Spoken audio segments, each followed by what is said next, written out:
Welcome back to ClearSpot. Collecting IV curve data is step 1. Interpreting it like a pro is where the magic happens. Each curve isn't just a graph, it's a performance fingerprint of your solar array. Today we'll decode IV curves step by step, uncover what different shapes mean, and give you practical troubleshooting strategies to keep your plant running at peak efficiency. Start with the basics. Open circuit voltage, or VOC, shows if your panel's reaching its full voltage potential. A big drop often means a cracked cell, moisture ingress, or temperature issues. Short circuit current, or ISC, measures how much current the panel can push at full sunlight. Low ISC could mean dirt, shading, or cell mismatch. The fill factor, or FF, that rectangle under the curve, tells you overall efficiency. A lower FF usually signals hidden electrical losses.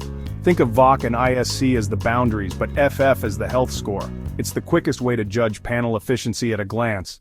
Every curve shape tells a story. Steps in the curve?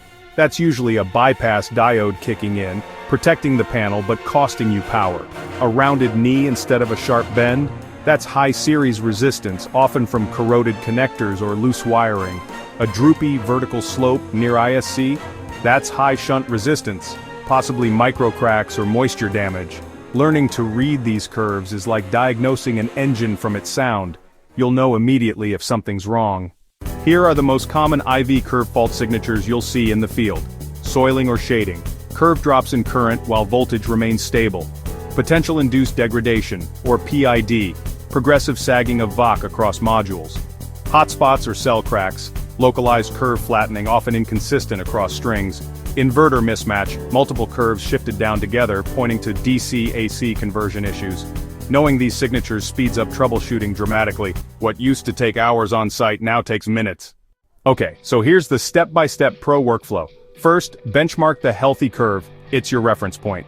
Next, scan string by string to isolate any anomalies. Then, compare module versus string curves to figure out if the fault is local or systemic.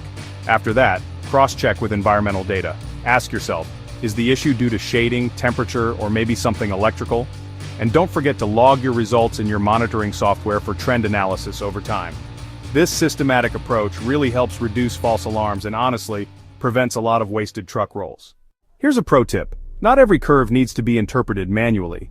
Modern IV analysis software can really make your life easier. It can auto-flag anomalies with labels like possible shading or high resistance. Plus, it'll compare today's curves against historical baselines and even generate predictive alerts when a component starts trending toward failure. Think of it as having a second pair of expert eyes, always watching, always learning. Want to level up? Well, just follow these pro practices. Always test under stable irradiance for accurate curves. Make sure to normalize curves against temperature conditions. Keep your scan speed consistent, otherwise you might end up with distorted data. And, maybe most importantly, build a curve library for your site. Over time, it seriously becomes your most powerful diagnostic tool.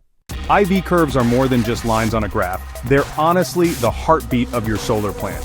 If you learn to interpret them, you'll catch faults early, maximize performance, and save some serious money. Like, share and subscribe for more solar insights. ClearSpot, smart device, smarter decisions.